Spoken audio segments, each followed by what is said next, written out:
আসসালামু আলাইকুম। সবাই কেমন আছেন? আমরা যখন কোনো ডোনারের কাছ থেকে রক্ত নিব তখন আগে জানতে হবে ওই ডোনার শারীরিক এবং মানসিকভাবে প্রস্তুত কিনা। আর এই জন্য তাকে প্রাথমিকভাবে কিছু টেস্ট করে নিতে হবে। আর আমাদের দেশে অধিকাংশ হাসপাতাল বা ব্লাড ব্যাংকে এগুলো করা হয় না। আমরা এসব বিষয়গুলোকে কোনো গুরুত্বই দিই না।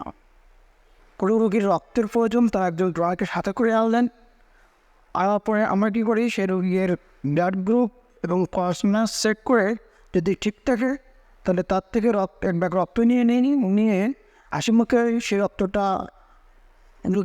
লোকের কাছে দিয়ে দিই। আমি এটা বলছি না যে আপনারা ব্লাড গ্রুপ বা প্লাজমা করবেন না। একবার রক্ত বয়সের ক্ষেত্রে ব্লাড গ্রুপ এবং প্লাজমা অবশ্যই প্রয়োজন এবং খুবই গুরুত্বপূর্ণ। কিন্তু এই সকল গুরুত্বপূর্ণ কাজের আগে আরও কিছু গুরুত্বপূর্ণ কাজ রয়েছে যেগুলো আমাদের দেশে অধিকাংশ হাসপাতাল বা ব্লাড ব্যাংকে করা হয় না। আর যে সকল বিষয় নিয়ে আলোচনা করব, কারণ এই সকল বিষয় ছোটো হলেও খুবই গুরুত্বপূর্ণ।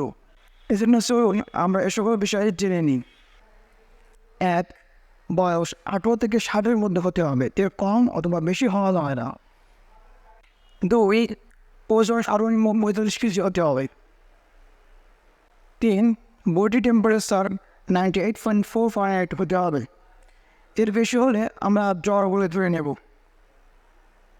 আর আমাদের বিভিন্ন কারণে জ্বর হতে পারে, এই জন্য জ্বরের সঠিক কারণ না জেনে তার থেকে রক্ত নেওয়া ঠিক হবে না। এতে রক্তদাতা এবং রক্তগ্রহীতা দুজনেরই ক্ষতি হওয়ার সম্ভাবনা রয়েছে। 4. পালস রেট 60 থেকে 100-এর মধ্যে হতে হবে, এর কম অথবা বেশি হলে ড্রায়ের ক্ষতি হওয়ার সম্ভাবনা রয়েছে। 5. ব্লাড প্রেশার সিস্টোলিক 100 থেকে 180 এবং ডায়াস্টোলিক 50 থেকে 100-এর মধ্যে হতে হবে। কোনো লো প্রেশার বা হাই প্রেশার ড্রায়ার থেকে রক্ত নেওয়া ঠিক হবে না। 6. রক্ত দেওয়ার আগে অবশ্যই ডোনারের হিমোগ্লোবিন চেক করে নিতে হবে। যদি কোনো কারণে তার হিমোগ্লোবিন কম থাকে তাহলে তার থেকে রক্ত নেওয়া যাবে না, এতে ডোনারের ক্ষতি হওয়ার সম্ভাবনা অনেক বেশি। এসব বিষয়ে আমরা সঠিকভাবে জেনে তারপর রক্তদান করব।